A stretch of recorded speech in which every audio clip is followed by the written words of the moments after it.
everyone, and welcome back to Island Pirate Cooking. I am your host, Captain Cuttlefish. Today, the pirate ship is docked outside of New Orleans. We ran it up the Gulf the other day. I had a desire for some gumbo. It was so good, guys. I'm going to take you along on my journey, teach you how I make this stuff. This is a very delicious soup. You can make this with seafood, you can make this with chicken, you can make this with sausage. Today, what we're going to do is we're going to do a smoked sausage and chicken gumbo. I'll be straight up with you. I'm stealing a little bit from other people online. Fool this man! Isaac Toops being my major influence on how this recipe comes together. Why reinvent the wheel? I'm going to do a riff on it, but I don't want anybody coming back at me and saying, we watched Isaac and this is how he does it. I know. We're going to do a few things different. We're going to do a few things the same. At the end, what we're going to get is a delicious gumbo that is going to satisfy all your cravings for chicken and sausage, all your savory, thick, chunky food desires for this beautiful weekend. Guys, give me a few minutes. I'm going to show you a little bit of prep. We've got a lot to do and a lot of sitting around too. Some of this goes quick, some of this goes really slow. So you're going to see this in several parts. We're going to get the meat out on the grill first. Guys, what I have here, it looks like my camera cut out, but that's okay. I've got a pound of chicken thighs, bone and skin on, and I've got a pound of Polish kielbasa. What I'm going to do, what I have done, is I've seasoned them up with our Holy Voodoo Cajun seasoning from Meat Church. Now we can see it. I'm going to get them out on the grill, out on the old Rectech you guys have seen me use a dozen times. We're going to get it out there. We're going to smoke it up.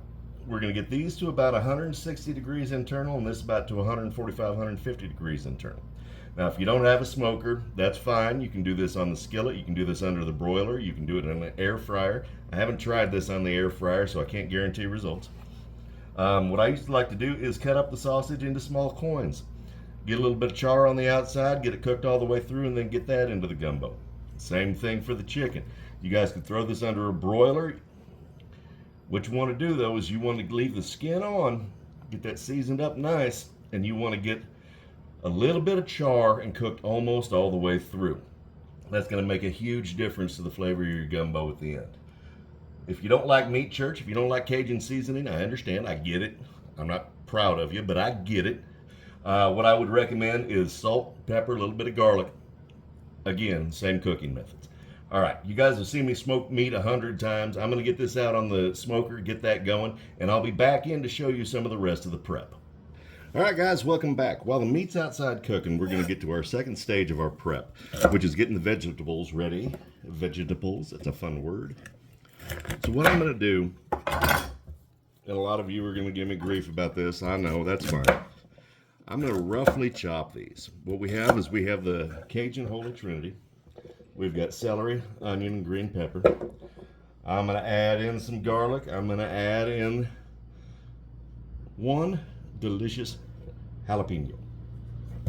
Jalapeno, also a fun word to say. The reason I'm rough chopping this, and you guys don't see me rendering it down further and further, is I'm going to put this in not a food processor per se, but I've got a little automated doodad I'm going to jam this inside of, and it's going to cut everything for me. I'll show you how it works. I'll show you all a couple things. Basically what it does for me, guys, is it allows me to get everything a consistent size. I've mentioned it before, I'll mention it again. I am self-taught, which means all those fancy knife skills that you see in the real cooks on the internet, the real chefs, the people that have had some training, I don't have those. I don't have any of those. I am very pathetic when it comes to knife skills. So I'm just going to break this down, and I'm going to let the tools I have do the hard work for me. What you see me doing is you see me peeling away some of that harsh skin on these onions. Sometimes it's the thick layer, sometimes it's the thin layer. We're not going to lose a whole lot of onion doing that, guys, but what we do is we get that away from being a rubbery mess. Because it can be a rubbery mess if you leave that on there. It makes it very hard to chew through. And it doesn't matter how long we're going to have this cooking, guys. Rubbery mess is going to be rubbery mess no matter what we do. So we're going to avoid that completely. Again, I'm just giving these a nice rough chop.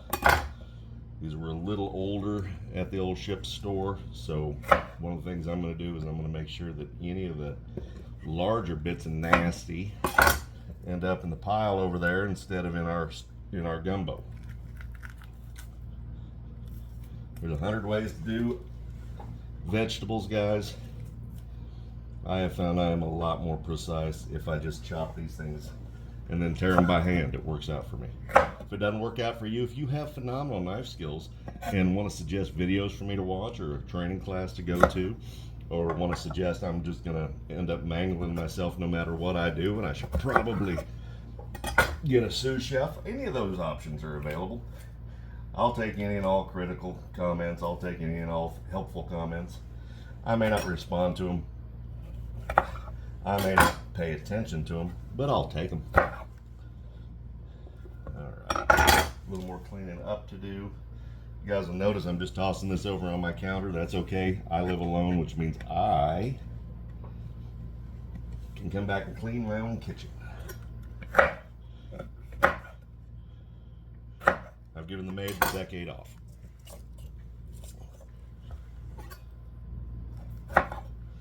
We're going to do the same thing with the jalapeno. However, I am going to do a little extra on it. For those that know, for those that don't know, most of the heat lives in the ribs, which are the white fleshy parts, and the seeds. I like my gumbo medium spicy. So if I leave a little bit of rib on there, it's not going to bother me. Some of the people I'm going to share this with like theirs a little more mild. And for them, I'm going to get rid of as much rib as possible and almost all the seeds. Just trying to be a good neighbor, that's all I'm doing. Besides, when you're on a pirate ship, the last thing you want to do is piss off enough of the crew that they'll toss you overboard, leave you on an island with just a pistol with one shot. That seems counterproductive. Okay, there's our rough chop vegetation. Let me get my tool out, guys, and I'm going to show you how the rest of this works. All right, this is what I was talking about. There's several of them on the market. I've had this one for several years. I really enjoy using it. Basically, all you do is you push this through this little wire grate. Push that down, and all your chopped vegetables go to the bottom. It works out phenomenal. Everything ends up being roughly the same size, which is good. Reason we want it roughly the same size is so when it cooks all the way through, and I want everything to cook at basically the same rate. Now the only thing we're going to do separate in a separate bowl is this jalapeno. Again, jalapeno and garlic go quick, so we want to do those by themselves so they don't get all bitter on us. All right, let me finish rendering up these veggies, guys, and I'll be back with you for the next step.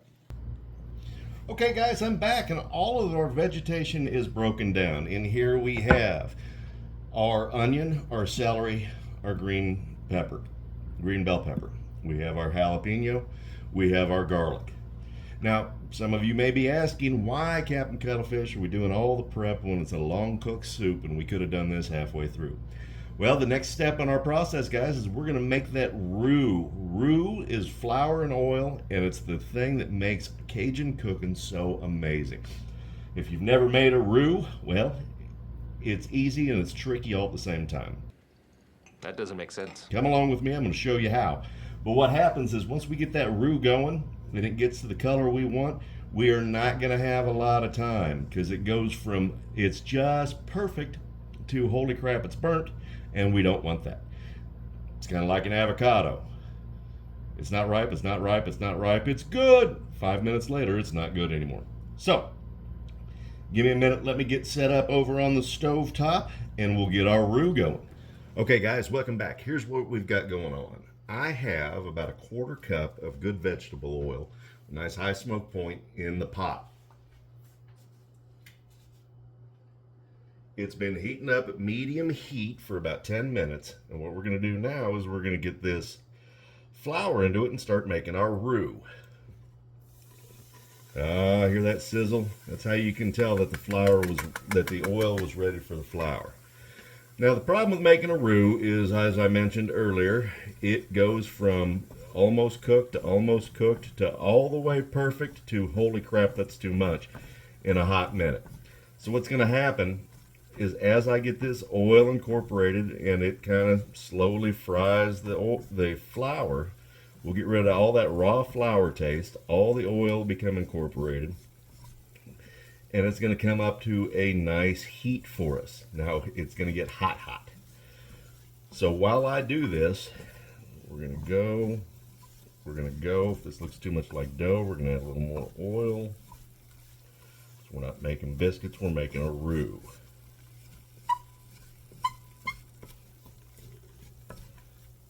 Yep, that's not near enough. So in with some more oil. Nice thing about this is you can adjust these as you go a little bit. A little more oil, a little more flour. But this, making a roux, is essential to Cajun cooking. It's essential to gumbo. I suppose it's essential to French cuisines too. I've never tried. I mean, the word is R-O-U-X. It's got to be French, right? So I'm going to bring you back at various intervals. You can see now that we've got a little bit of boiling going on. It looks mostly like a liquid. It quit looking like biscuits. So as we go, I'm going to bring you back in as the color changes.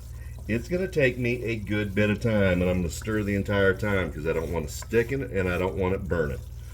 So I'll be back with you at various intervals so you can see these colors change. And once we get to a chocolate color, like a Hershey's chocolate bar color, we're going to get our vegetables in. All right, I'll see you in a little bit. Okay guys, we've been at it for a few minutes. It's starting to darken up. I'm pretty sure you can see the change in color from when it was just white and pale oil to this, I don't know, blondish, caramelish color now. So we're going to keep going. We want to deepen this up. The deeper the roux, the darker the roux, the deeper the color of your gumbo. All right, now as you can see, that color is deepened significantly. We're not where we want to be yet, but you can tell that it's a lot darker than it was. And what we're going to do is we're going to keep going a little longer. What we want to do again is get to that Hershey's chocolate bar color. And I am stirring constantly because the last thing I want this thing to do is stick and burn. Once you burn a roux, there's only one thing you can do to restore it, and that's dump the pot out and start over. We don't want to do that today. All right, guys, here we are. We're at the color, the almost chocolate bar color. Just a couple more seconds, and I think we're going to be good to go. What we're going to do next is we're going to get in our Trinity. Yeah, look at that. That's a chocolate bar right there. So, being very careful because that's hot, we're going to go in with the Trinity.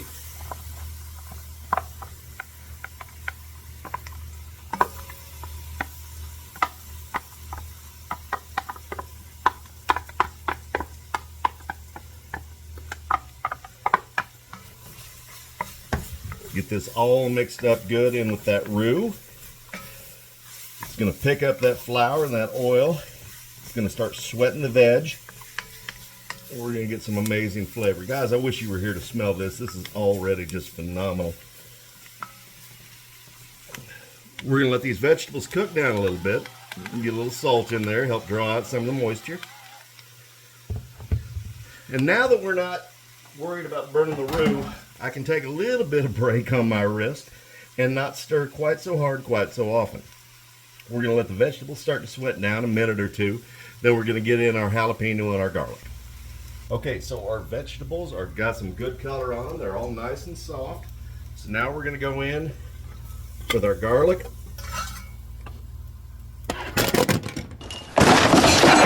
And we're in there with the garlic and the jalapeno. This is going to go fast. We don't want to have that in there for a long time because, like I said, it will burn. It will get better. Both of those go fast. So, 20 to 30 seconds. Just enough to start to get a little bit of color on them. Just enough to start to get a little bit of cooked through to get rid of the raw garlic flavor, get rid of the raw jalapeno flavor. Just enough, just enough, just enough. All right. Guys, the smell coming off of this is incredible already. We're going to deglaze this pan. Not that it needs much this time. With 8 ounces of good dark beer. You guys use what you want. You can substitute in beef broth for the beer. I think the beer adds a better flavor to it. And for those of you that are worried about alcohol content, I promise you, as this boils, it is going to cook all that alcohol out. So now, the beer makes sure nothing is stuck to the bottom of the pan, and it gives us just one more layer of flavor in here. It's starting to smell amazing, guys. I know it looks kind of odd right this second. It gets better, I promise. Now we've got the beer in there. We're going to go in with our spice mix. What I have is a combination of thyme, black pepper, more of our voodoo seasoning from Meat Church, and 4 bay leaves. I'm going to give this a good mixing. Make sure everything's nicely incorporated.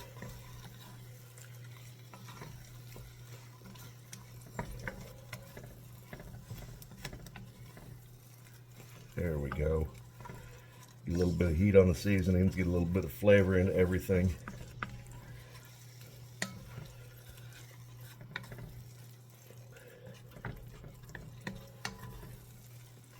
That beer is mostly cooked down now, guys, so we need a lot more liquid. What we're going to do is we're going to add 4 cups, 1 quart of chicken broth or chicken stock. The ship's store only had chicken broth, so today that's what we're using.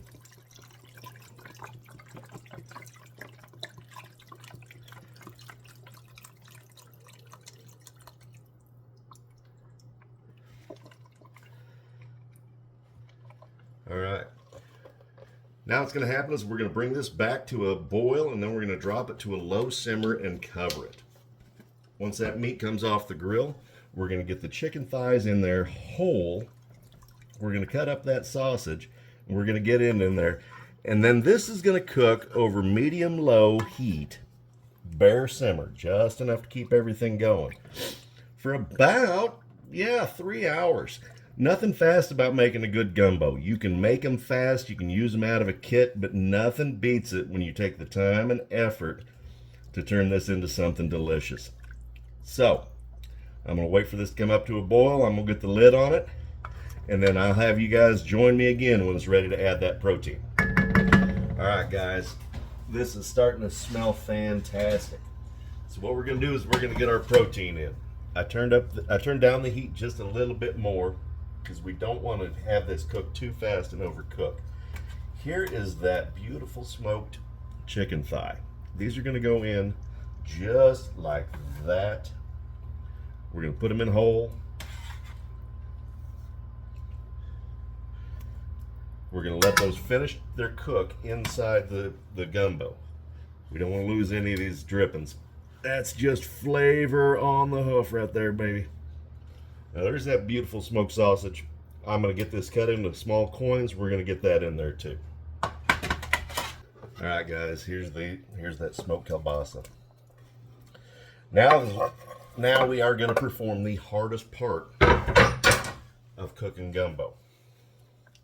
And I'm telling you, this is the part that gets me every time. It is so difficult to do.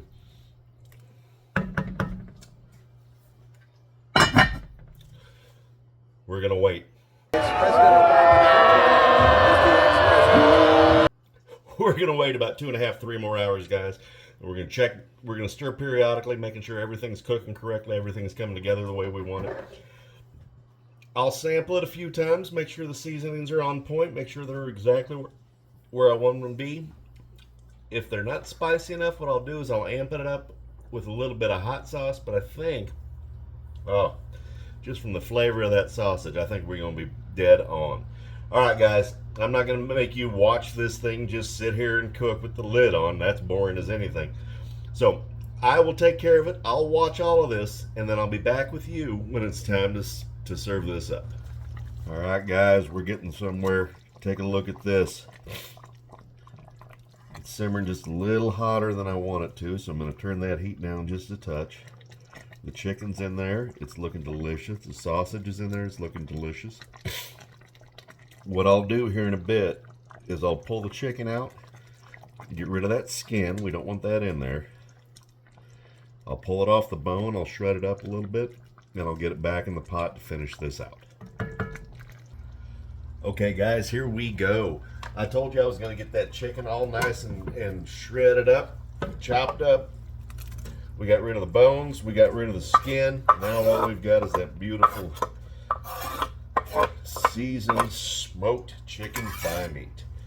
You can tell that's starting to get a little thicker, guys. That's nowhere near the consistency of just runny water anymore. It's got a delicious smell. It's got an amazing aroma. I'm a fan of alliteration. So, what we're going to do is we're just going to let all these flavors combine. All these beautiful flavors, all the wonderful tastes. We've got at least an hour, maybe two, left on this cook. So, now that all the meat's in and everything's there, we're just going to keep it at that low simmer, let this develop. I am going to make a little thing of rice to serve this over, and I'll see you back here when it's time to eat. All right, guys, here we are at the end of our cook. Look at this beautiful chowder. What? Bro, what are you talking about, man? Chowder. I'm sorry, this isn't chowder, this is gumbo. Chowder was the other. The chicken is fall apart. The sausage is a little bit fall apart. It's not as thick as stew, not as thin as soup. Guys, this is going to be absolutely amazing. I know I promised I'd quit saying amazing so much, but sometimes it just fits. I'm going to fish out those bay leaves. There's one right now. Get out of there. Oh, I got a bay forest. I'm going to get this in a bowl with some rice, a little bit of hot sauce, and I'm going to go to town on this. Folks, thank you once again for joining me at Island Pirate Cooking. I appreciate you being here for this journey today. We'll figure out where the pirate ship's going to dock next time. Thanks for joining me, guys. We'll see you on the next cook.